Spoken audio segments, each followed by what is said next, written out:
obstáculos habidos y por haber, estamos aquí. Se supone que este foro fuera el jueves 9 de marzo, ¿verdad? Pero qué bueno que pasó hoy, porque tenemos una decisión extraordinaria, ¿verdad?, de la jueza Taylor Swain, que va justamente al grano de la actividad que tenemos hoy, y ella, en una decisión bien corta, lo que tiene son 70 páginas nada más, en resumidas cuentas le dice a los bonistas que las deudas de la autoridad no estaban aseguradas, así que tienen que sentarse a negociar los muchachos, ¿verdad? Así que todos esos buitres tienen que buscar ahora la manera de resolver.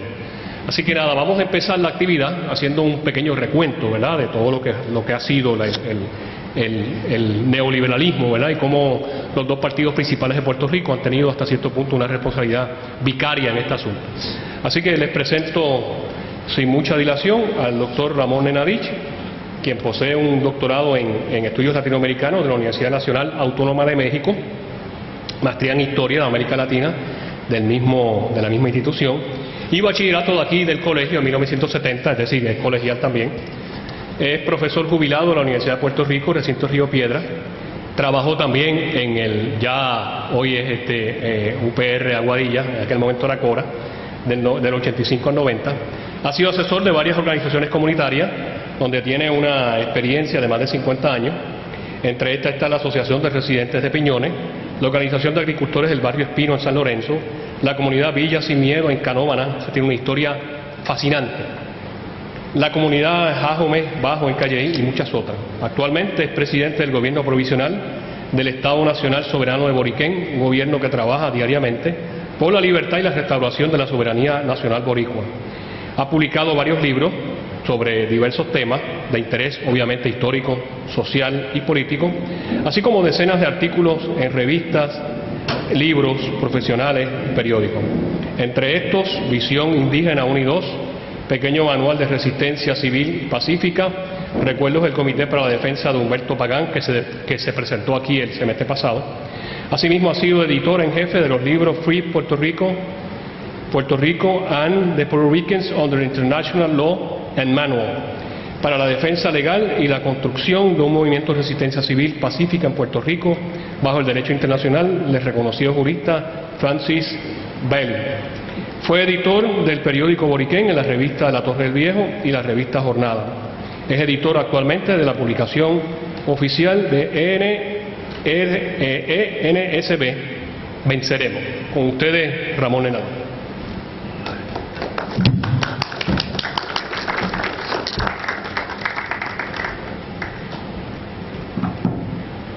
Gracias, Carlos, y buenos días a todas las personas presentes.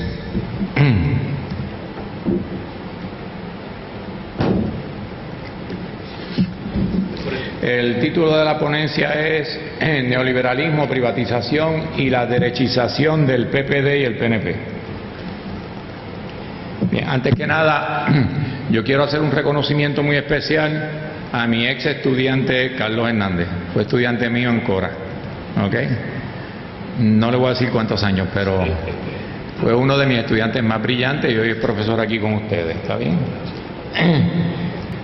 Dice lo siguiente, dice en su libro Breve Historia del Neoliberalismo, ediciones ACAL del 2007,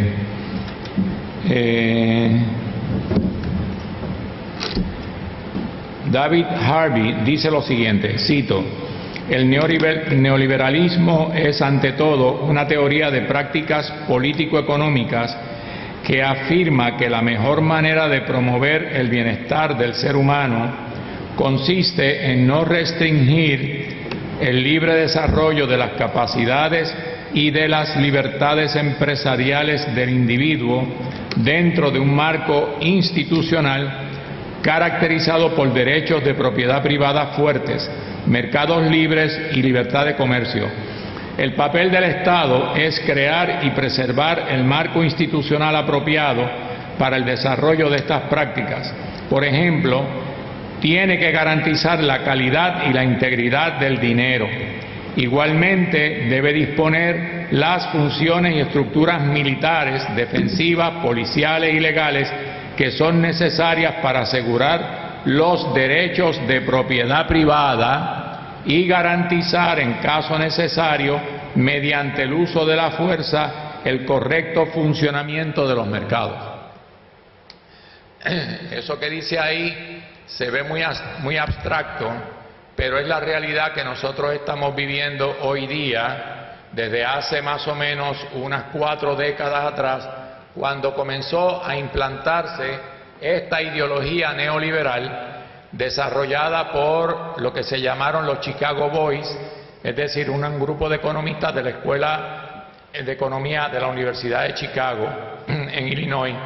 Ellos fueron los que desarrollaron esta teoría y comenzaron a implantarla en distintos países, sobre todo de América Latina. Empezaron a implantarla en Chile con el golpe de Estado que le dieron a Salvador Allende el 11 de septiembre de 1973 e impusieron al dictador Augusto Pinochet, quien masacró al pueblo chileno, mató más de 30.000 personas en Chile como consecuencia de la implantación de esta política. Asimismo, esa política se siguió desarrollando e implantando, como dice el autor de este libro citado, David Harvey, en distintos países se fue instaurando el neoliberalismo, pero por la fuerza, ya fuera represión policíaca o represión del ejército o golpes de Estado, y esto culminó eventualmente con lo que conocemos como la teoría de la globalización, es decir, se fue extendiendo a casi todos los países del mundo y muy pocos países lograron resistir este proceso o revertirlo, como ha sido el caso de México, donde el Movimiento de Regeneración Nacional Morena y el presidente Andrés Manuel López Obrador han logrado en apenas 4 años revertir ese proceso, eliminar el neoliberalismo de todas las políticas, porque el neoliberalismo, el efecto que tiene es que se privatizan los haberes públicos para favorecer a entidades privadas con fines de lucro, que lo que hacen es esquilmar a los pueblos, como nos está pasando a nosotros, con la Autoridad de Energía Eléctrica. Estas políticas económicas se originaron en la década de 1970 como una idealización de los valores de dignidad y de la libertad individual, agrega Harvey. Para los neoliberales, estos eran los fundamentos de, cito, la civilización occidental. Para ellos, el mercado debía ser lo más libre posible y la injerencia del Estado mínima. De modo que para que el capitalismo pudiera funcionar a todas sus anchas, se hizo necesario articular una nueva concepción del mismo que resaltara las necesidades de promover esa libertad a los niveles más altos. Las consecuencias de esta visión de mundo fue la privatización de los haberes estatales, como ya les dije, para el beneficio de la empresa privada, y la eliminación de los derechos adquiridos por las clases trabajadoras durante siglos de luchas incesantes. Igualmente, se desmantelaron muchas de las políticas de bienestar social, llevando a su fin al Estado que llevaba ese nombre, el Estado de Bienestar Social, en inglés el Welfare State, que lo estableció Franklin D. Roosevelt en la década de 1930 en los Estados Unidos y que duró hasta esta época, ¿verdad? Hasta los 70.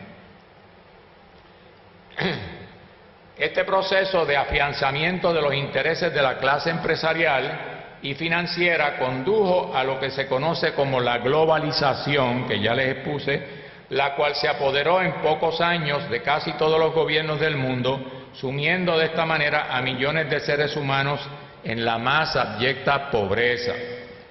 Allí donde algún gobierno no accedía a implantar esa política, era atacado con excusas baladíes, escondidas en la lucha por la libertad y la democracia. O sea, utilizaban que estaban peleando por la libertad y la democracia, cuando en realidad lo que se quería era implantar la privatización. Así se promovió por George Bush padre y Henry Kissinger el golpe de Estado contra Salvador Allende en Chile en el 1973, que ya le mencioné. Muchos otros que le sucedieron de esta forma. El neoliberalismo fue implantado a fuego y sangre en muchos países del mundo como Irak, Afganistán, México, Honduras, Egipto, etc.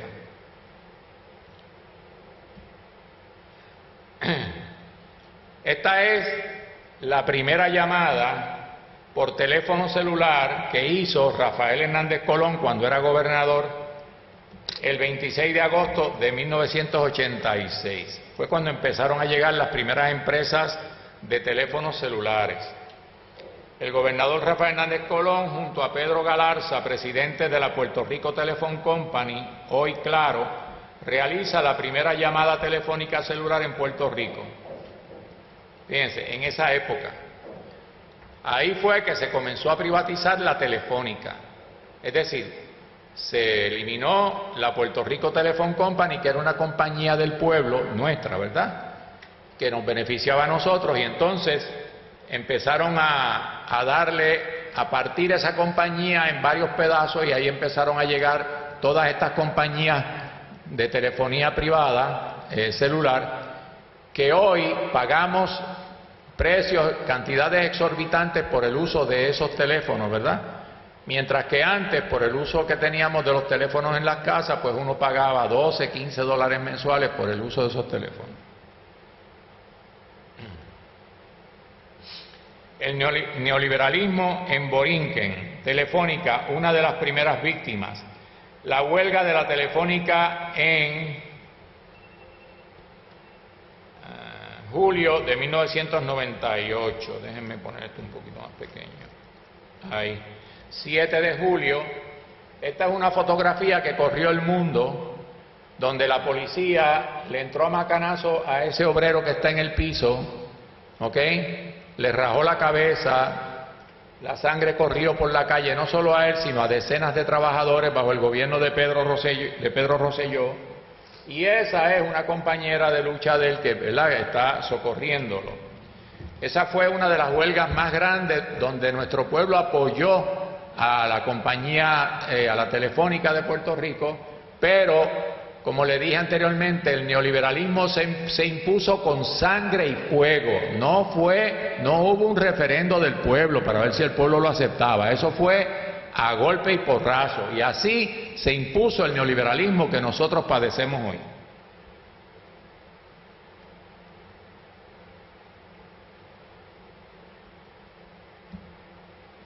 Aquí tenemos un cartel, una pena que no se vea muy bien por el color que está dando el proyector. Ese es el motín de la Telefónica, un suceso que cambió la historia de un país entero, ¿ok? Eso lo saqué de un periódico que se llama Piso 13, y ahí está, ¿verdad? Rosselló, dictador, traicionaste a los puertorriqueños, no vendas la Telefónica, ¿verdad? Pero con todo y eso, pues Rosselló no solo privatizó la Telefónica, privatizó nuestro sistema de salud, que era uno de los mejores del mundo, y le entregó prácticamente gratuitamente todos los hospitales a la clase médica privilegiada, que durante decenas de años, desde esa época del gobierno de Rosselló hasta hoy, unos 30 años, han estado explotando la salud de nuestro pueblo porque la han privatizado. Vemos. ¿Cuál ha sido el resultado? Que hoy la mayor parte de esos hospitales están en quiebra. ¿Qué va a ocurrir? Pues que el gobierno los va a tener que adquirir nuevamente y le va a pagar a todas esas corporaciones médicas millones y millones de dólares de nuestro bolsillo para poder recuperar esos hospitales que eran nuestros.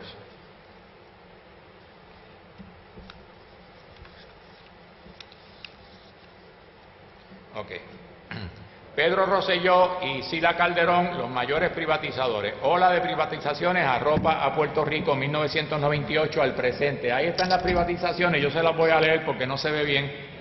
Autoridad de Acueductos y Alcantarillado. Esa fracasó y el gobierno la tuvo que readquirir. Autoridad de Desperdicio Sólido, Autoridad de Centro de Convenciones, Autoridad Metropolitana de Autobuses, que hay un lío terrible con la AMA precisamente por todos los desmanes que están haciendo las compañías privadas, ¿ok?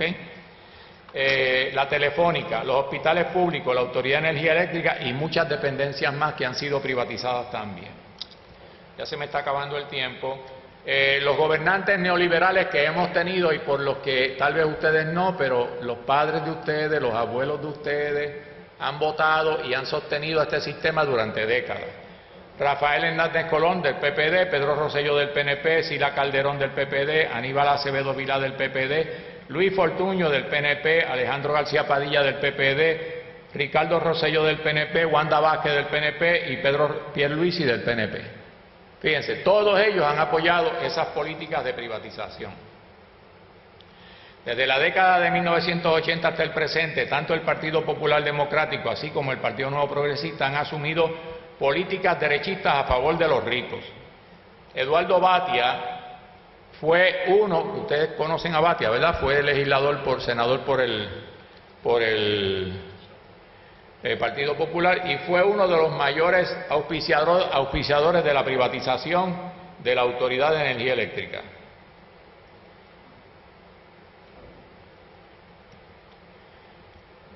La estrategia de los ricos es promover la degradación de los bonos e implantar una nueva ola de privatizaciones que buscan poner en manos de los inversionistas, banqueros y millonarios una mayor proporción del dinero del pueblo. Eso es lo que es el neoliberalismo, ¿ok? Privatizar los haberes del pueblo, las cosas que nos costaron a nosotros mucho tiempo rescatar, y entonces dárselas a los ricos para que ellos, ¿verdad?, hagan más dinero con nuestros haberes. La privatización de la AEE, tanto con Luma como con Genera Puerto Rico, será un desastre mayor para el país. ¿Cuáles son las consecuencias? Algunas de ellas.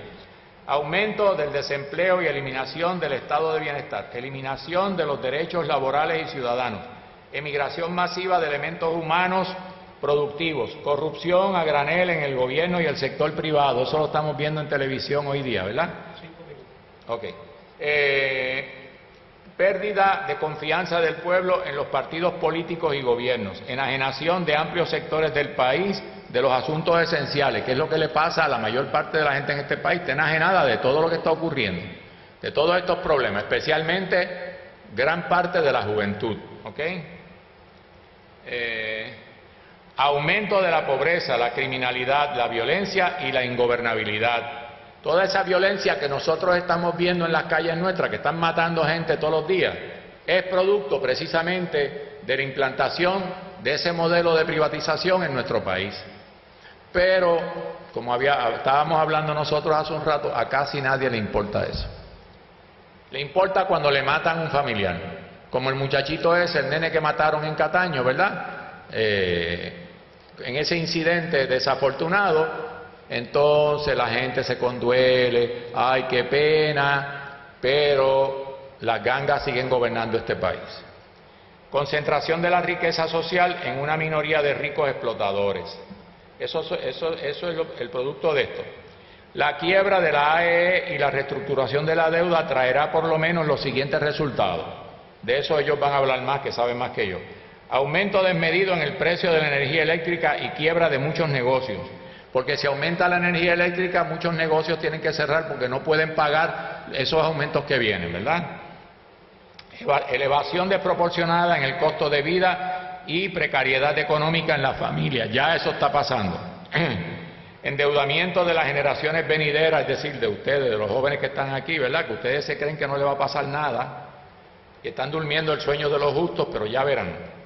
Durante décadas y pérdida del nivel de vida de ustedes, es decir, del empobrecimiento de ustedes, de la juventud. Mayor violencia social, fortalecimiento del crimen organizado y más inestabilidad política. ¿Cuáles son las alternativas que tenemos ante este panorama crítico?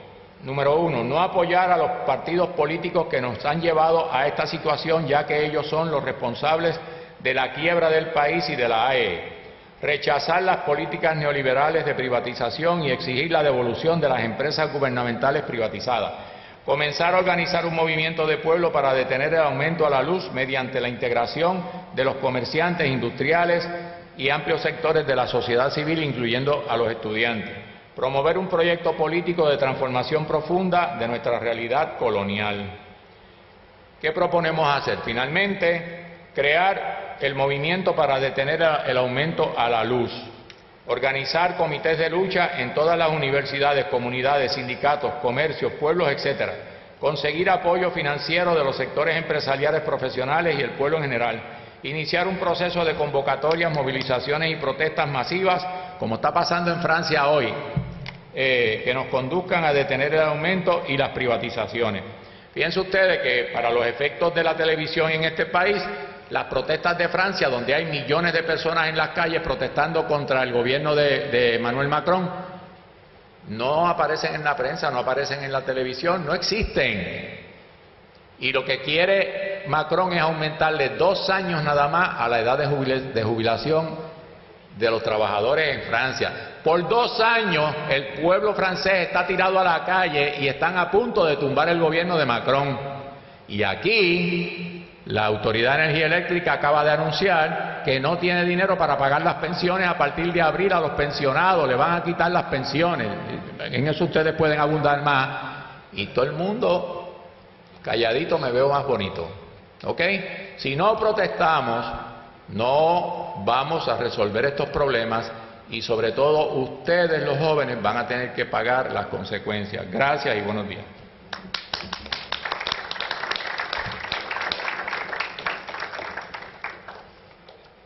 Muy bien, continuamos con la actividad. Me parece que dejó, ¿verdad? La premisa no articulada es que estamos frente a una nueva realidad y es el neoliberalismo, que es el viejo liberalismo pues, con prefijo de nuevo, ¿verdad? La misma realidad.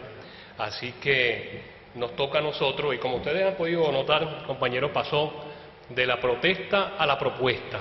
Ese último enlace que está ahí recoge precisamente la propuesta, ¿verdad?, que persigue el cambio. Bien, ahora tenemos al doctor José Alameda. José Alameda es doctorado de la Universidad de Wales en United Kingdom, Reino Unido, maestría en Economía en la Universidad de Rutgers en New Jersey. Tiene maestría también en Planificación de la Universidad de Puerto Rico y se graduó de aquí, también es colegial, en 1972. Actualmente es profesor de Economía de aquí de Mayagüez, es consultor económico y de planificación, ¿no?, además de, obviamente, investigador, consultor de economía forense. Ha servido también como consultor económico, ¿verdad?, del desarrollo de la administración de Puerto Rico, del Departamento de Comercio de Estados Unidos, 1986-87, y parte de la Comisión Especial de Puerto Rico, del Senado de Puerto Rico, de Desarrollo en 1983 y 1984. Alameda es también autor de 6 libros de economía, ¿verdad?, que son consulta obligada, ¿verdad?, como incluyen The Plan of Adjustment of Debt of Cocina, Sustainability and Financial Capacity of Puerto Rico Economy. Es también miembro nacional de la Asociación de Economía Forense y fundador, ¿verdad?, y miembro, ¿verdad?, de la Asociación de Economistas de Puerto Rico y pasado secretario y tesorero es parte de la Sociedad Puertorriqueña de Planificación. Sin más, dejo con ustedes al profesor Alameda.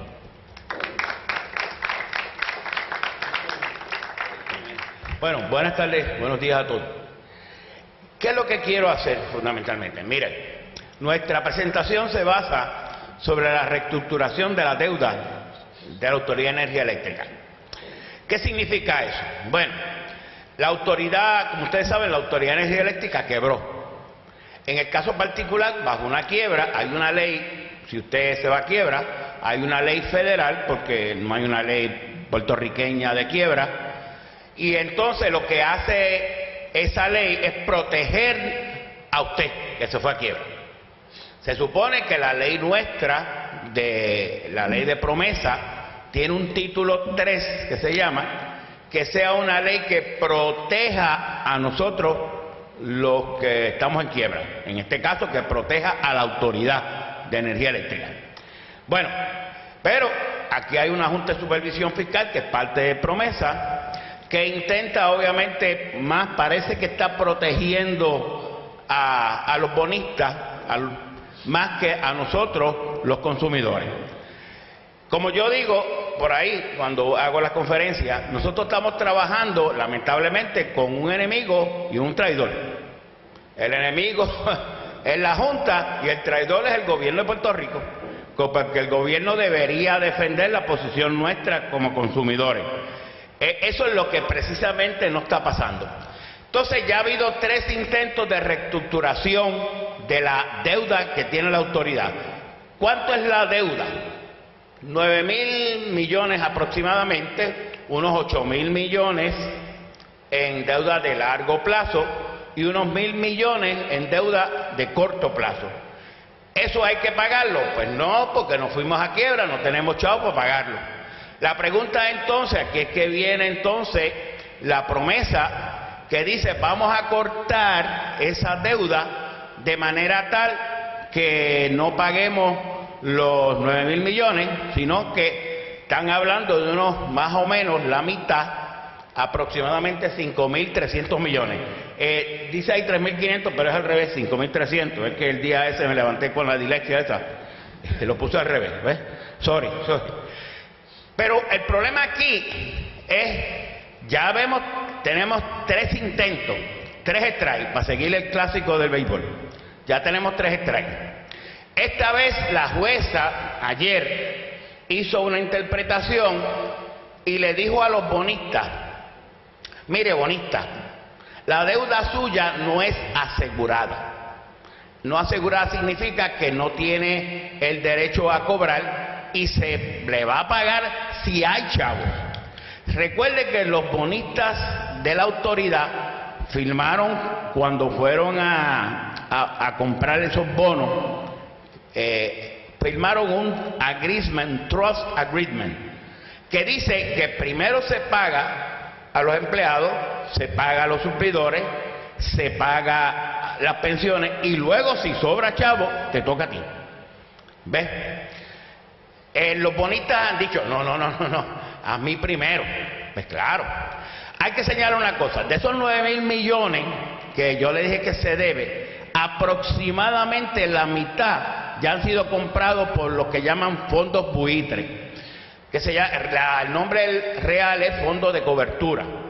Esos fondos de cobertura, porque dicen buitres, eso se lo puso Cristina Fernández de Kirchner, la de Argentina, porque los buitres significa que comen carroña, ¿verdad? Los buitres lo que espera que esté muerta la carne para entonces comer.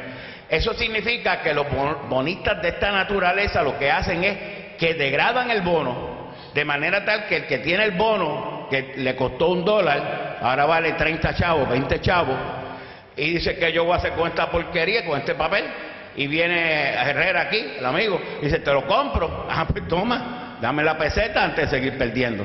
Eso se llama un bono buitre. Pero la pregunta es por qué el buitre compró ese material inservible, ese bono porquería. Porque en la negociación yo voy a pedirle, dame 65 chavos, dame 80 chavos. Quiere decir que voy a recibir 70, 80 chavos de algo que yo compré a peseta. Ahí está el margen de ganancia. Y los buitres pueden perder. Pues claro, los fondos de cobertura lo que hacen es que a nivel internacional compran muchos bonos. Compran aquí, compran allá, compran acá. Perdí aquí, pero gané en 5 veces. Y perdí una y gané 4. Si perdía una, pues mala suerte. Esa es la forma. Pero ¿cuál es el problema de esto, señores? Aquí es que viene el problema. Esto como que se va.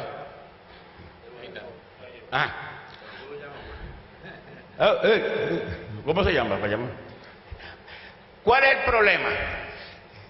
Es que se supone, como antes en el viejo oeste, si yo le debía a alguien y yo no quería pagarle, pues en el viejo oeste yo lo buscaba, pum, pum, pum, y lo mataba. Por eso es que está la ley, para evitar que usted no mate al acreedor, digo, al que usted debe.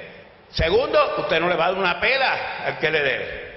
Entonces se supone que hay un concepto que se usa a nivel internacional que se llama que la deuda debe ser este pago, esta reducción de 9.000 a la mitad, debe ser sustentable. Sustentable significa que el esfuerzo que yo voy a hacer no puede empobrecerme a mí. Yo soy el que debo, sí, yo sé que te tengo que pagar, pero por eso yo no voy a dejar de comer, por eso yo no voy a dejar de llevar los hijos a la escuela, por eso yo no voy a dejar de darle educación. Quiere decir que tiene que haber un esfuerzo de parte de las autoridades que hicieron la ley de quiebra, y hay una junta que se llama Defiende a Puerto Rico, defiende que esas tarifas que se van a tratar de aumentar no sean pecaminosas, no sean onerosas para el pueblo de Puerto Rico. Si usted hace que la deuda sea sostenible, significa que yo pueda pagar sin tener daño a mi calidad de vida. No es sostenible la deuda cuando yo, para pagarte a ti, tengo que chavarme yo, o tengo que dejar los hijos míos sin comer, o tengo que dejar de pagar la casa, o tengo que echarle gasolina al carro. Eso es lo que significa. Entonces, cuando usted examina las propuestas que tenemos en Puerto Rico,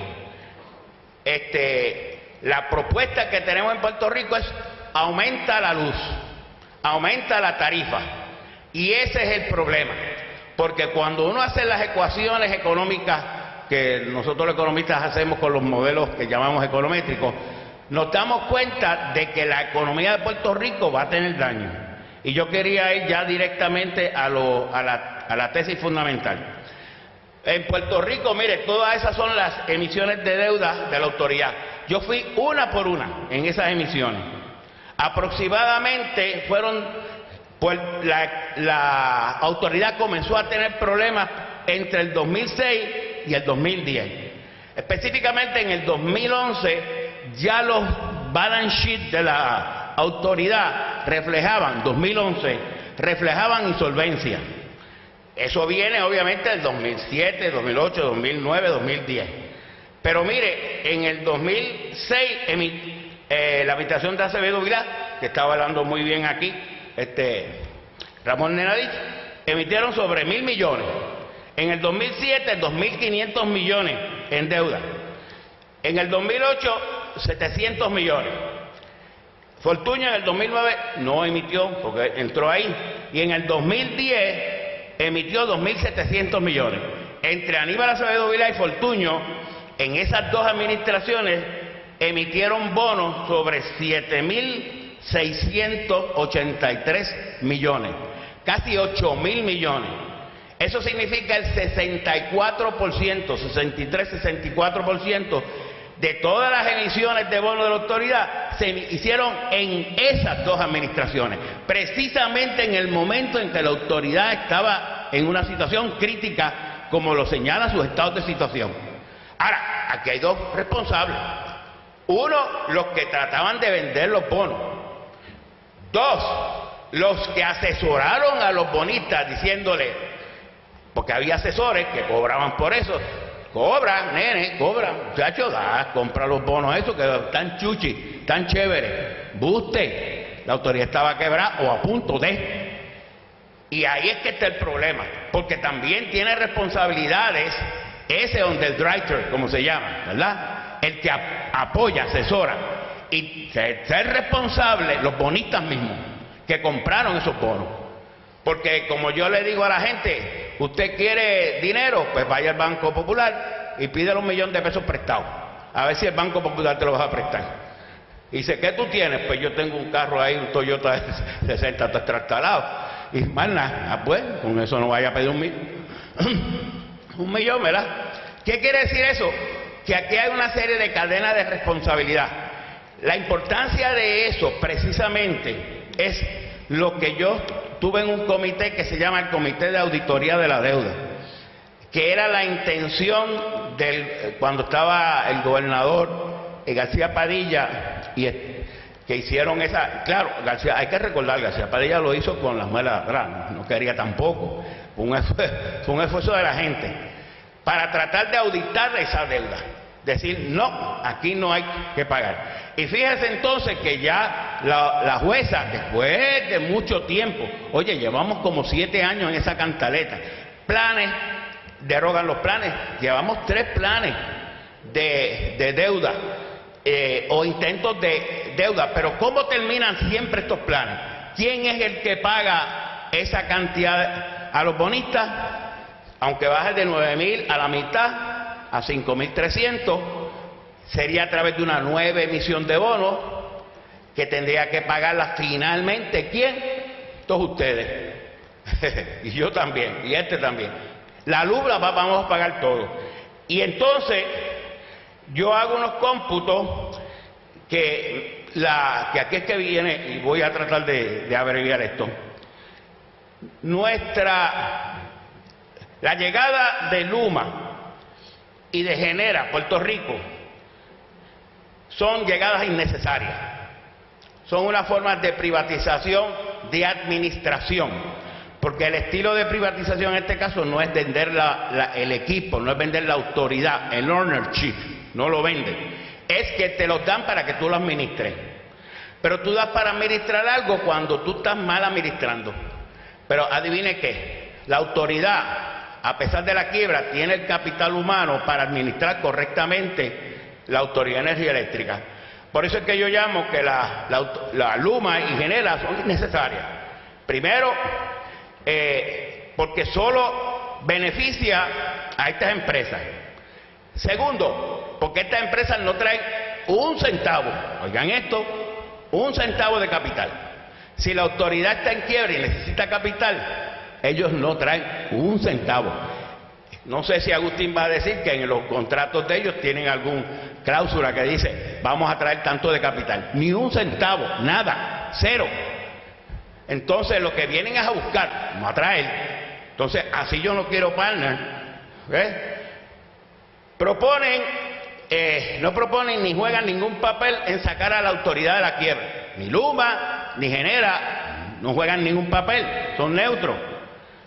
Al contrario, lo que han dicho es que si acaso no les conviene esta reestructuración de deuda, tanto Luma como Genera cogen los bártulos y se van. Mire qué buenos son, qué grandes aportaciones nos hacen a nosotros en Puerto Rico. Es obvio que el capital privado tiene el ánimo de lucro, lo sabemos, pero no puede estar jugando con la estructura. Y la primera empresa de Puerto Rico de fundamento para crear la economía y promover el crecimiento es la Autoridad de Energía Eléctrica, porque es la que provee la energía. Yendo ya directamente a los impactos, hay que recordarle lo siguiente. Mire, de todas las autoridades públicas de los Estados Unidos, y Puerto Rico está la autoridad está, de los 10 sistemas de energía público en generación, la Autoridad de Energía Eléctrica, y hay como 2.000 empresas, la Autoridad de Energía Eléctrica ocupa la posición número 8. La primera es New York Power Authority con 31 billones de megavatios. De clientes. Clientes, sí. De clientes. Y la autoridad está ahí también igualmente en 11, pero estos son las 10 empresas del sistema más grandes en generación. Estamos hablando de generación. New York 31. Y la autoridad la octava. Ahora vamos a los ingresos. En los ingresos totales, en los ingresos totales, la primera es Los Ángeles Department Water and Power, California. Los Ángeles, señores.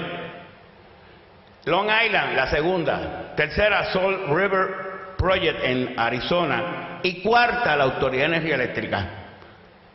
En clientes, aquí la Autoridad de Energía Eléctrica, de todas las empresas, 2.000 empresas, es la primera, sobre 1,4 millones. La segunda es Los Ángeles con 1,4.5 millones. Long Island, fíjese que más o menos Puerto Rico, la autoridad es una sólida empresa. Yo estoy seguro, mire, nosotros, Agustín y yo hemos participado en contra de Luma en negociados de energía, hemos estado presentes. Y esta gente lo que tiene los ojos grandes nada más que cuando ven negocios. De hecho, en la última vista que tuvimos, nosotros queríamos que le dieran multa y incentivos. Y ellos decían, no, nosotros somos una empresa privada, dame los incentivos nada más, pero no me pongas multa. La abogada me preguntó a mí, me acuerdo, pero si el equipo no es de Luma, ¿por qué usted quiere que le pongan multa? Y dice, por la misma razón que recibe incentivos, porque el equipo no es de ellos tampoco, porque recibe incentivos. O sea, ustedes ven la actitud de una empresa. Bueno, finalmente, ya yendo directamente al daño económico, ¿verdad? Ahí, nosotros hicimos, eso que está ahí, que no sé si se ve bien, yo hice un costo umbral. Un costo umbral significa cuál es el máximo que la economía de Puerto Rico tolera. Actualmente estamos pagando 26 centavos kilovatios, más o menos. Llegó a 28 hace como dos o tres meses atrás. 26 centavos kilovatios es la última que pagué. Aquí el costo umbral que hace que la economía va desde 0 a 16 centavos. 16 centavos para arriba, usted ve que la economía comienza, ¿ve? En el polinomio ese, comienza a reducirse. Quiere decir que Puerto Rico debería estar, los que están haciendo los planes fiscales, cómo Puerto Rico puede dirigir un sistema eléctrico a bajar 16 centavos. Pregunte a la Luma si está haciendo eso. No, pregunte a la Genera si está haciendo eso. Ninguno está buscando esa reducción en ese costo de kilovatio. Así que, ya para no tratar de abrumarlos más, no es sostenible el pago de esta deuda, porque va a recaer sobre las familias residentes en Puerto Rico, recae sobre la industria, que va a tener un impacto económico significativo. Haciendo aquí un cómputo, ¿verdad? La economía, si aumentara 35 centavos kilovatios, nosotros tenemos en el Producto Interno Bruto, la mitad de un punto se reduciría. O sea, en términos del empleo, voy a buscarlo aquí está el empleo, un aumento a 35 centavos kilovatios significa que Puerto Rico podría perder hasta unos 10.400 empleos en la estructura de producción. Quiere decir que y la inflación, que esta es la última gráfica que tengo aquí, podría estar aumentando en un punto porcentual. O sea que si la inflación actualmente está en 6%, si ese fuera el número, este aumento podría añadirle un centavo, 1%, en vez de 6 subiría a 7. Si usted tiene este impacto económico, estos aumentos en la tarifa, va a bajar la calidad de vida, los pobres posiblemente van a pagar más, o la clase media. Se reduce el crecimiento, se reduce el empleo, aumenta la inflación y todo eso, no por un año, por 35. Resultado, conclusión, esta deuda que vamos a pagar o que quieren que paguemos, no es sustentable. No podemos pagarla. Porque el daño a la economía es esto que estamos señalando, que obviamente sería detrimental para el crecimiento de nuestra economía en los próximos 30 años. Con eso termino. Gracias.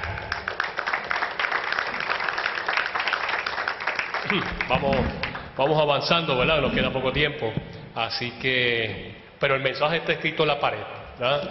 O nos unimos o desaparecemos. Está en nosotros hacer el cambio. No es ninguna de estas fuerzas políticas, ¿verdad?, que nos tienen donde estamos.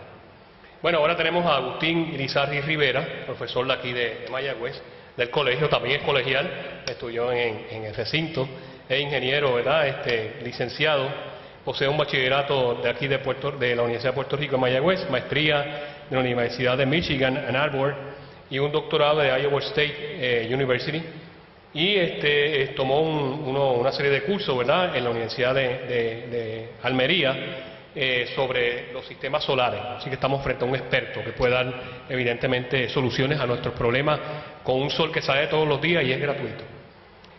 Fue electo representante de la Junta de Gobierno de la Autoridad de Energía Eléctrica de junio del 2012 a junio del 2014, en funciones hasta el 2014, ¿verdad? Primer representante ciudadano que funge como vicepresidente de la Junta y presidente del Comité de Auditoría. Honores: colegiado distinguido, capítulo de Mayagüez, ingeniero electricista distinguido, colegio de ingenieros agrimensores, colegial distinguido del 2010, alumno, ¿verdad?, de la Universidad de Puerto Rico, exalumno, y profesional, ¿verdad?, distinguido también de la Universidad de Iowa. Con ustedes, Agustín Irizarry. ¿Cómo quiebra una corporación pública, que es la única que vende un servicio. ¿Okay? Entonces existe todavía un monopolio para la venta de electricidad. La Autoridad de las Fuentes Fluviales se crea con el propósito de electrificar el país y tuvo gran éxito.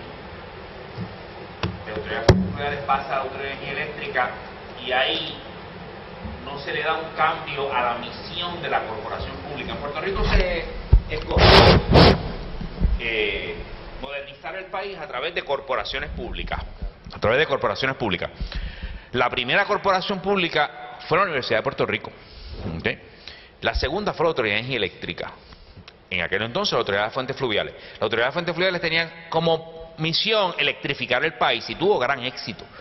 Cambia la Autoridad de la Fuentes Fluviales a la Autoridad de Energía Eléctrica y no se le cambia la misión, ya el país estaba electrificado.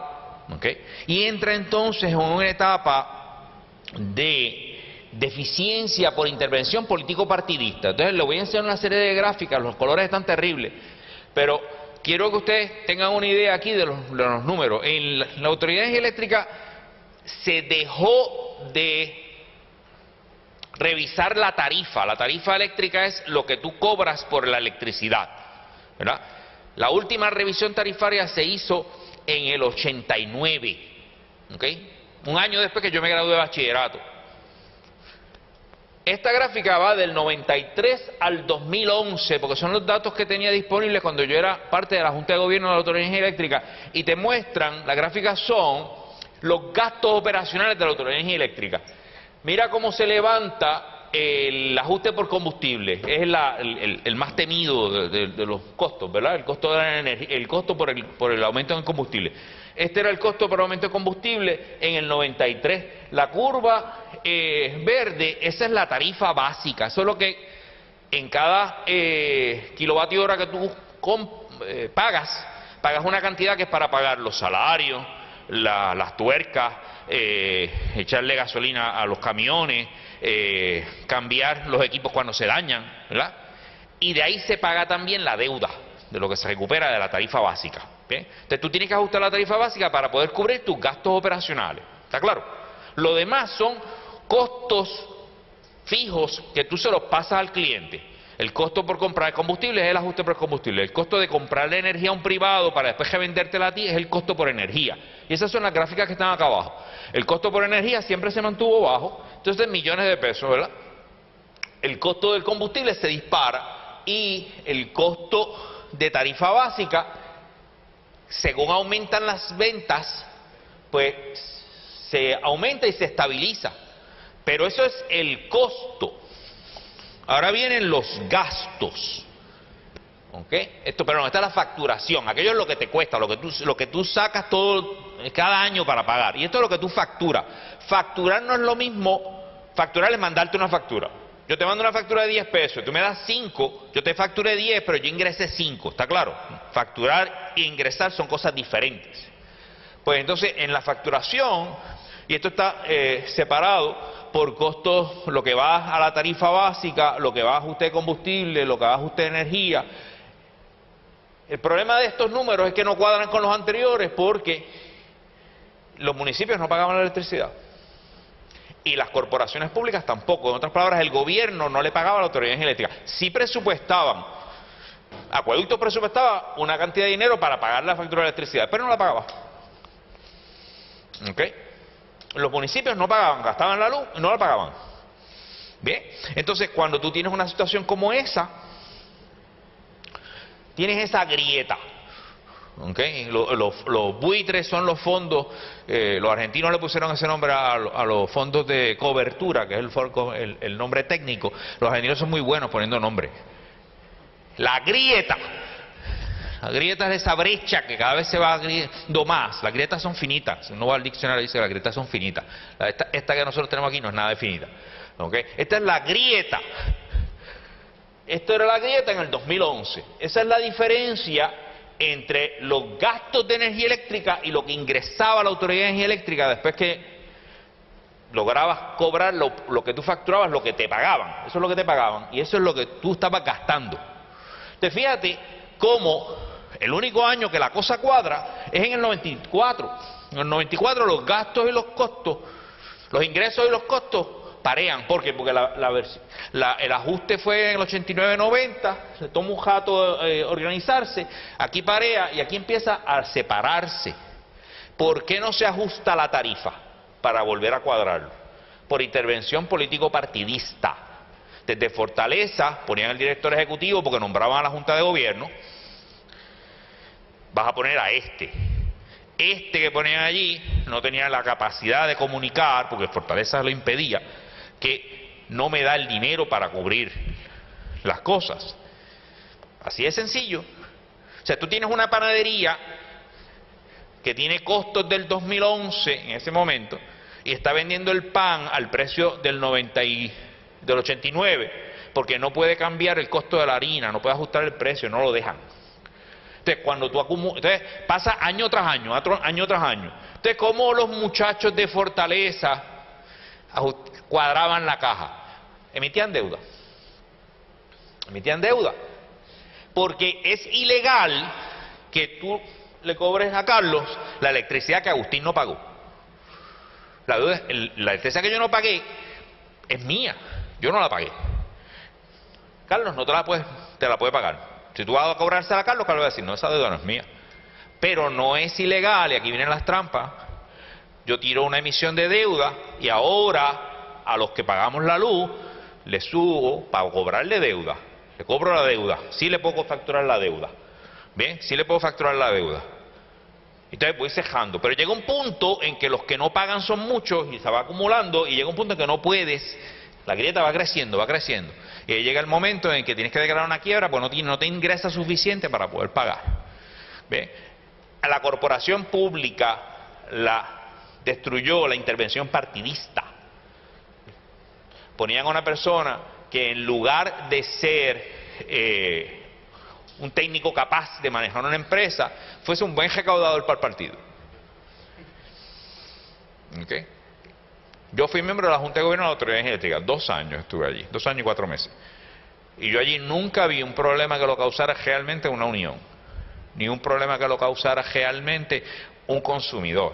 Los problemas los causaban todos los políticos electos y la gente que ellos designaban para ocuparse de las cosas. Bien, así que así es que se quiebra una corporación pública. Esto es un poquito lo que decía Ademena. Aproximadamente hay 8.500 millones de dólares que se le deben a abonistas. Casi todo eso son de la gente. Y de Aníbal. Son como 8.500 millones, que hacen los números exactos, ¿verdad? 8.477 millones de esos 8.300 son principal. Y fíjense esto, son 219.56 son intereses. Hay que ser bien afectado. Para una deuda de 8.500 millones y estás declarando 56 chavos. Está pagado. Ahora. Sí. Hello. Sí, ok. Cuando tú compras 2 guanábanas en la plaza del mercado y cuando pesan, te cobran, 5 pesos con 60 chavos, el tipo dice, dame 5 pesos y vete. Pero los bonistas no, los bonistas te quieren, los fondos buitres quieren los 56 chavos, ¿ok? Y te lo quieren cobrar a ti.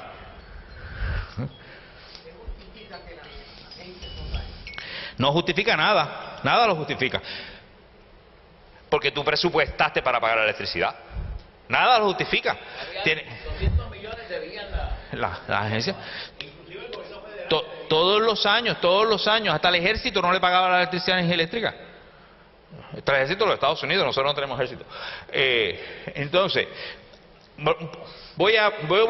llevo 10 minutos hablando. Y tengo un montón de cosas para mostrarle de energía solar y todas esas cosas, ¿verdad? Pero no sé si va del tiempo. Sí quiero hablarle del acuerdo marco. El acuerdo marco es el Trust Agreement. Se firmó en el 74. En el 74 todavía las cosas se hacían bien en energía eléctrica. Ese acuerdo marco es bueno. Como dice Alameda, el acuerdo marco este es el acuerdo marco. Todos los bonos se van a regir por este acuerdo marco. Todos los bonos que se sacó en energía eléctrica tienen este acuerdo. Antes tenían una versión anterior a ese acuerdo, ¿ok? Ese acuerdo dice bien claramente, yo voy a poner una tarifa y con esa tarifa voy a recoger un dinero y con ese dinero yo tengo que pagar, y este es el orden, los gastos operacionales. Si yo tengo que poner un transformador, eso va primero. ¿Bien? Si yo tengo que comprar combustible, eso va primero. Entonces son los gastos operacionales. Los salarios van primero. Las pensiones van primero. Tengo que todo, después que yo cubra todas mis obligaciones, yo voy a meter chavos en un fondo, en un bolsillo, en un pote. De ese pote tú cobras. De ese pote tú cobras. Eso es lo que dice el acuerdo marco, no dice otra cosa. Llevamos 7 años para que la jueza Taylor Swain lea el maldito acuerdo marco y diga, los bonos se emitieron con este acuerdo. Eso fue lo que pasó ayer. Ayer se dio cuenta la jueza de que hay un acuerdo marco que regía los bonos. Mientras tanto, la Junta de Control Fiscal, los fondos buitres y todo el planeta están diciendo, no, págame, yo voy primero. El acuerdo marco lo decía claro desde el primer día, antes de que se emitiera un bono, ya había el acuerdo. El acuerdo corta en 2 direcciones, gente. El acuerdo tiene una cláusula para que los bonistas puedan cobrar. Se llama un síndico. Los bonistas pueden pedir un síndico. Y ya lo están pidiendo. No lo pedían antes. Un síndico es una persona que dice, bueno, si tú no pones una tarifa suficientemente alta para tú pagarme el bono, yo tengo el derecho a sacar al jefe que tú tienes allí y poner yo un jefe, un tipo a cargo, un síndico. Ellos nunca hicieron eso. Tú le hablabas de un síndico a un bonista y la reacción del bonista era la misma reacción que tiene Drácula a un crucifijo. Ellos no querían para ninguna circunstancia un síndico. ¿Por qué? Porque un síndico es el tipo que guía el carro. Si tú estás guiando el carro y a mí no me gusta lo rápido que tú vas, yo te saco y me pongo a guiar. Y ahora yo quiero la velocidad que yo quiera. Pero no puedo chocar el carro, porque ahora lo guío yo, no puedo echar la culpa a otro. Si cae en un roto y se daña el carro, no vienes a reclamarle a nadie, tú estabas guiando. Tú vas a poder recoger chavo, pero la responsabilidad de operar la empresa ahora es tuya. Y eso los bonistas no lo quieren. Eso los bonistas no lo quieren. Ellos no quieren ninguna responsabilidad. Ellos lo que quieren es que le paguen. Y se han encontrado a su mejor aliado, que es la Junta de Control Fiscal, que ahora, a pesar de que en el pote hay 8 millones, no miles de millones, 8 millones. Ellos quieren 8.000 millones. Y hay 8 millones. Ve que hay una diferencia pequeña ahí de 8.400. Ahí hay los 7 millones que hay allí. Los 8.470 no los están. ¿Qué quiere hacer la Junta? Cobrártelos a ti. No los tiene que pagar. No los tiene que pagar. La Junta de Control Fiscal no tiene que pagar eso. Pero lo quiere pagar porque no lo pagan ellos, lo pagamos nosotros, lo pagas tú. Y ahora tú tienes que tomar una decisión. ¿Te vas a quedar sentado, vas a coger clase de español, ingeniería eléctrica, qué sé yo, o vas a ser, además de estudiante, vas a ser un ciudadano?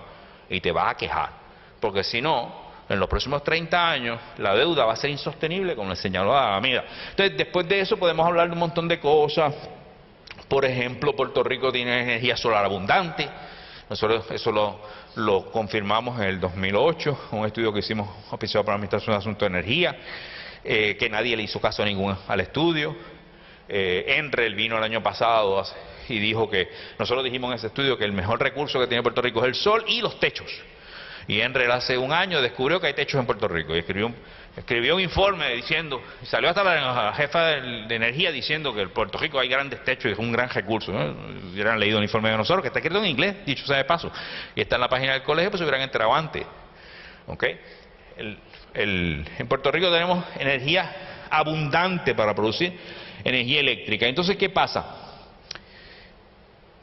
Los bonistas fallan en otra cosa. Los bonistas apostaron a que la compañía eléctrica era la única que te puede vender electricidad.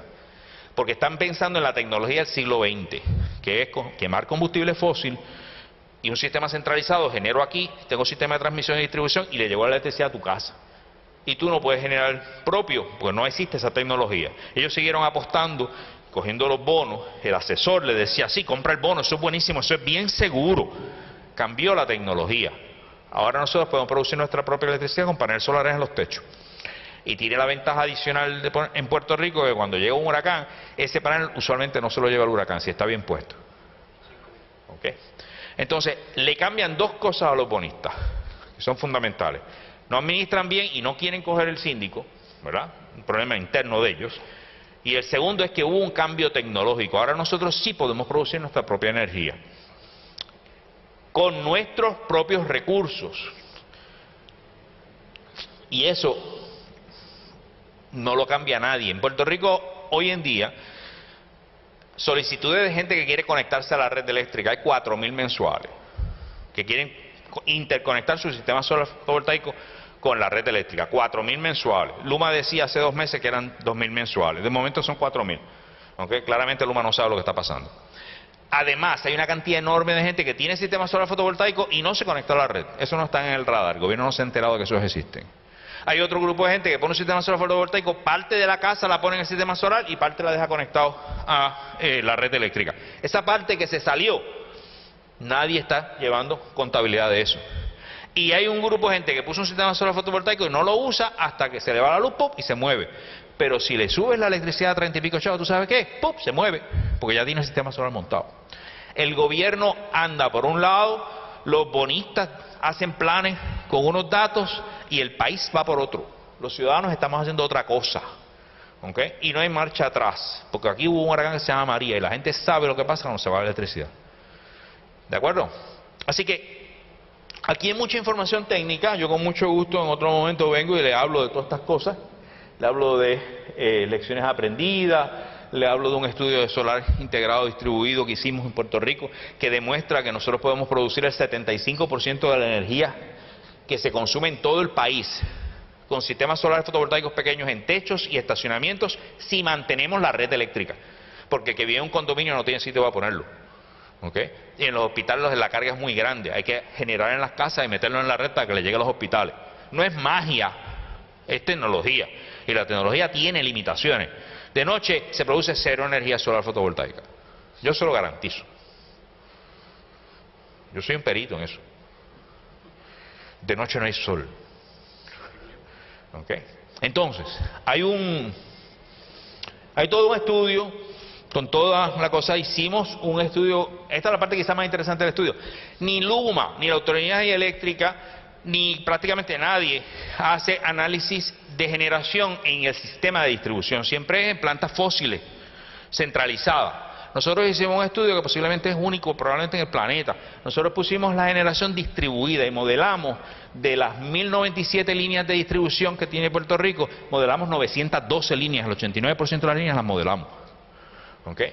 Y le pusimos la generación en esos techos y en esos estacionamientos y demostramos que se puede alcanzar un 75% de la energía en todo el país con esa aportación. Y lo más importante es que como hicimos sistemas pequeños, basados en tener mucha resiliencia, la inversión que hay que hacer, los transformadores que hay que cambiar, las líneas que hay que cambiar son pocas.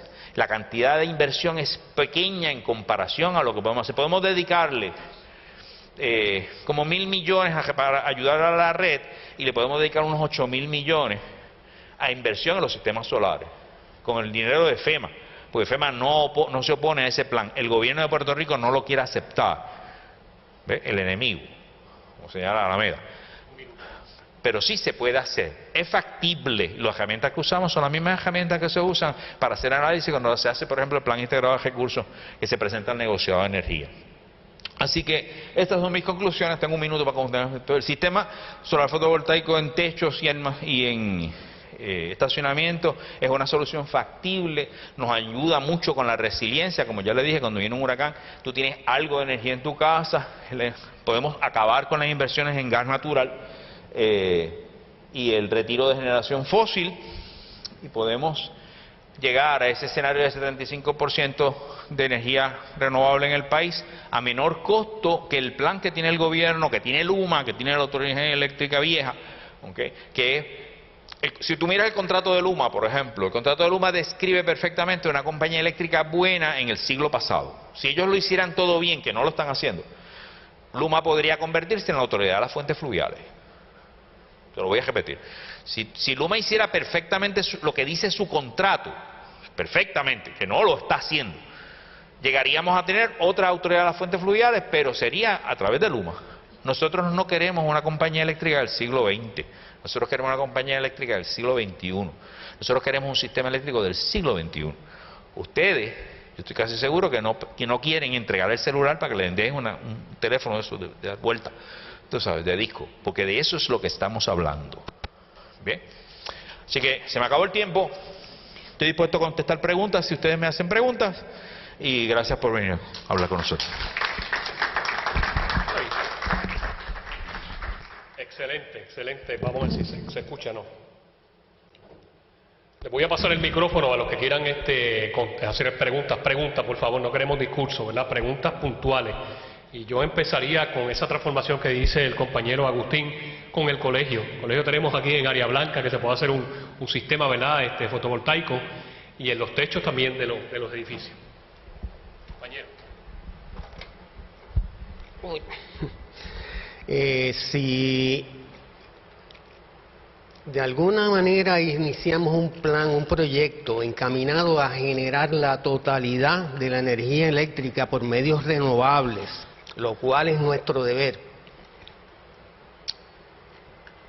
sabemos que entonces que todo ese personal de Luma y de lo que queda de energía eléctrica, de todas esas uniones, etcétera, van a desaparecer. ¿Cómo vamos a resolver ese problema? No sabemos.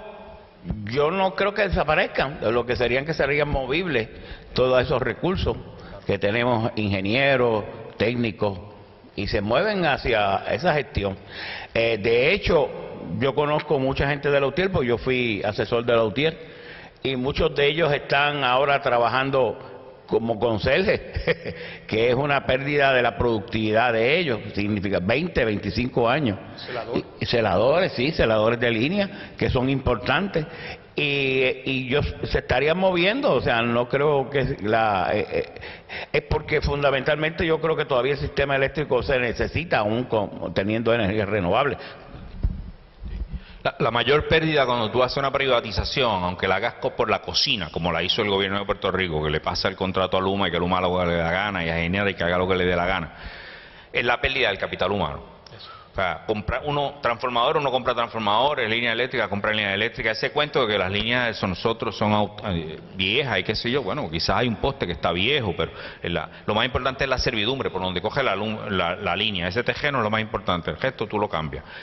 Pero el tener a alguien que lo sepa cambiar es más importante que comprar el poste. O sea, de nada vale tú tener un sistema eléctrico si tú tienes gente que lo pueda operar, que lo pueda dar mantenimiento, ¿verdad?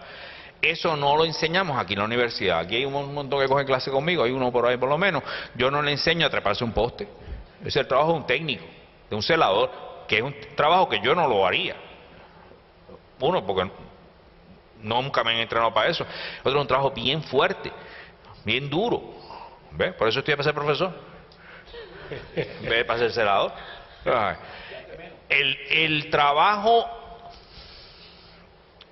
lo que se pierde cuando esa gente se va a archivar en la filarmónica, hay celadores archivando en la filarmónica papeles, es absurdo, porque esto es esa persona que está entrenada, que sabe lo que hay que hacer, no está allí para enseñarle al próximo.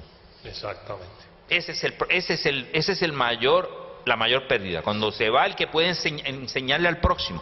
Puerto Rico tiene el mejor taller de soldadura de todo el Caribe, estaba en la Autoridad de Energía Eléctrica. Los maestros soldadores de la Autoridad de Energía Eléctrica le entrenaron a todos los soldadores que hoy trabajan en la industria en Puerto Rico. Cuando contratabas a una empresa local que fuera a hacer un trabajo de soldadura de aleación especializada en una caldera, como cuando se cambió la caldera de Costa Azul para que quemara tanto gas como petróleo, los privados que fueron a hacer ese trabajo, todos, absolutamente todos, habían aprendido a hacer soldadura en el taller de la Autoridad de Energía Eléctrica. Eso nunca aparece en el Nuevo Día. ¿Okay? Cuando se cierra ese taller, nosotros perdemos la capacidad técnica para hacer eso. Y eso sí que nos empobrece inmediatamente. Y nos empobrece a largo plazo. Yo estoy en una junta de una empresa que es de comunicaciones. Allí había un señor de Alaska, un gringo de Alaska.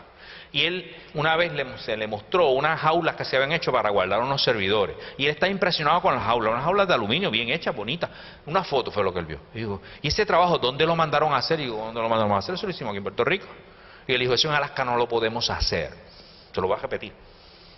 El tipo estaba maravilloso, dijo, eso en Alaska no lo podemos hacer. Porque en Alaska lo que hay son 700.000 personas, no hay industria, no hay capacidad técnica de ese tipo, lo tienen que mandar a otro sitio, le sale 5 o 10 veces el costo. En Puerto Rico todavía podemos hacer esas cosas, porque sabemos hacer las cosas.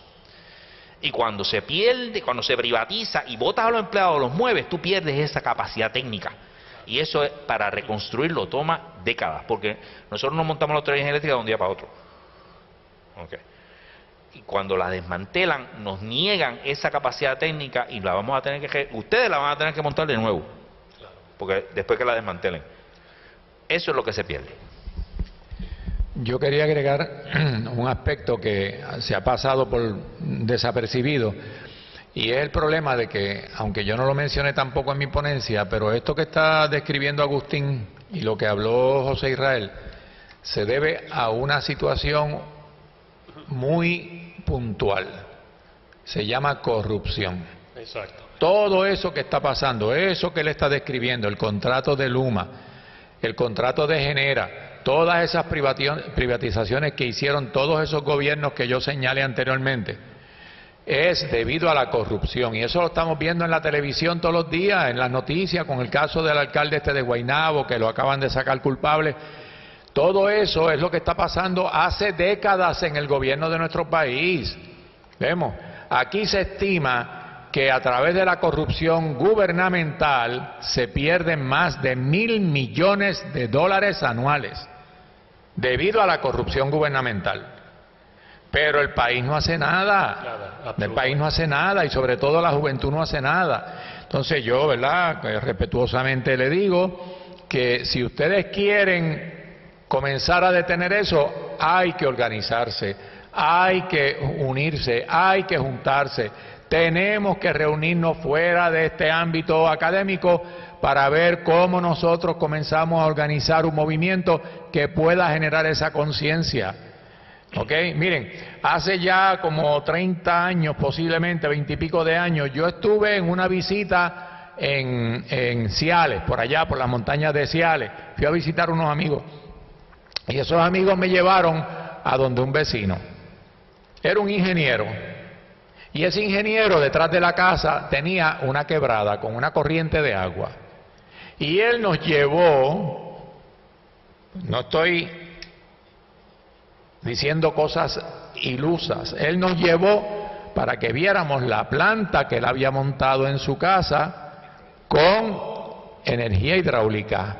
Entonces, como la casa de él quedaba más abajo, en la montaña, y venía la quebrada por detrás de la casa, él se fue arriba, metió un montón de tubos PVC como de 2 pulgadas, hizo un cuarto grande en concreto detrás de la casa más abajo. El agua bajaba, montó una rueda de esas que mueven para molino. Un molino, montó esa rueda, y entonces tenía una válvula. Cuando él abría la válvula, el agua fluía, movía la rueda y él prendía la casa de él. Ya está. Con eso la prendía, yo me quedé maravillado. Miren, eso también lo podemos hacer. Claro. El que tenga una piscina en su casa, que no somos muchos, puede hacer eso. Seguro. Porque todo lo que se necesita es una fuente de agua continua. ¿De dónde usted la saca? Del techo, de la lluvia. Sí. Con la lluvia usted llena una piscina, pone una bomba solar dentro de la piscina, que le suba por un tubito el agua, que baje a una rueda y usted le da energía por lo menos a una parte de la casa. Hay muchas cosas, le acabo de decir a Agustín, que en Alemania se acaba de inventar, lo están poniendo experimental, ya lo están vendiendo a grandes empresas, un sistema eólico de viento que es más potente que las placas solares. Sí. Y yo le escribí a ellos esta semana pasada, pero me dijeron, si es para casas privadas, no lo tenemos todavía, es para edificios. Entonces en Alemania, lo están vendiendo en Estados Unidos, en Alemania los edificios tienen un montón de esos sistemas que son grandes, ¿verdad? No tienen aspas, el viento entra por debajo, mueve la turbina y se produce energía. Es decir, hay muchas alternativas, como dice Agustín. Pero nosotros estamos presos de todos estos corruptos porque esa empresa Luma, aunque ustedes no lo saben, por debajo de la mesa le pasa dinero a los partidos políticos para que se sigan manteniendo, como esos casos de corrupción que hemos visto. Entonces, hasta que no se cambie el gobierno de este país y se eliminen esas cosas, no vamos para ningún lado. Claro. ¿Está bien? Gracias. Sí. ¿Alguien más? Vamos a escuchar aquí. Uno a la vez, por favor, bajen las manos. Bien. Tenemos una organización para... Sí. Si alguno de ustedes quiere participar, tenemos una organización para oponernos al aumento de la oponernos al pago de la deuda de energía eléctrica. Este señor que está aquí con nosotros, que les dio un papelito con nosotros, está bien activo en eso. Yo participan otros colegas, participan estudiantes, participan, casi todos son exalumnos.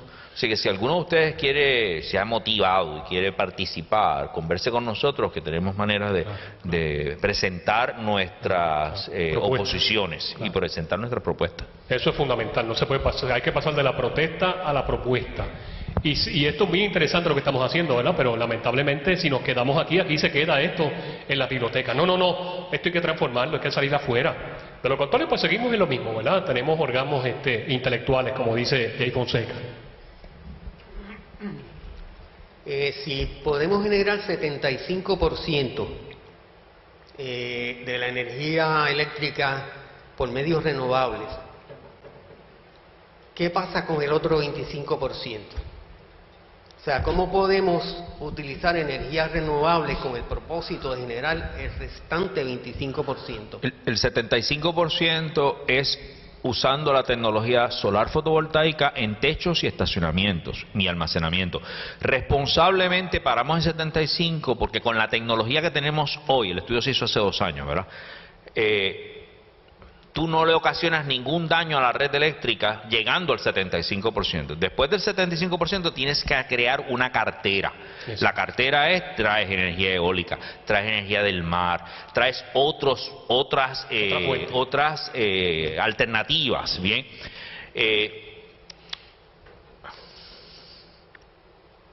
¿Por qué ese estudio llega a 75 y es con solar fotovoltaico? No incluimos todo lo demás, bueno, porque el presupuesto no daba más que para eso. Dicho sea de paso, el estudio que yo hago señalamiento costó como $150,000. Siemens cobra cada rato energía eléctrica, le cobraba energía eléctrica $1 millón, $1,5 millones por hacer estudios que no involucraban nada de lo que nosotros hicimos. O sea, para que tengan una idea de cómo es que operan las empresas y cómo es que opera el gobierno a la hora de contratar. O sea, nosotros podríamos haber hecho 8 estudios, 7 estudios, incorporando todas estas cosas si se hubieran volteado y le hubieran dicho Universidad de Puerto Rico, haz esto. Exacto. ¿Okay? Pero no lo hacen, porque la Universidad de Puerto Rico no vende productos. La Universidad de Puerto Rico produce resultados que sean replicables, que sean científicos, te dice esto es lo que puedes hacer. Bien, los muchachos quieren que lo haga Siemens porque Siemens después te vende el generador también. ¿Ves? Entonces Siemens te identifica un problema, el problema siempre lo resuelve un generador de Siemens. Claro. ¿Okay? Y no hay corrupción. Y no hay corrupción. La corrupción no es solo gubernamental, hay que jugar con el gobierno para entrar en la corrupción jugosa, pero hay corrupción de otra naturaleza. La respuesta es, llegamos al 75% con la tecnología de hoy si solo usamos solar fotovoltaica en techos y estacionamientos y baterías. Pero podemos alcanzar más cuando traemos otras tecnologías. Bien. Y como resguardo, todavía vamos a tener que tener algo fósil, ¿verdad? Que puede ser propano.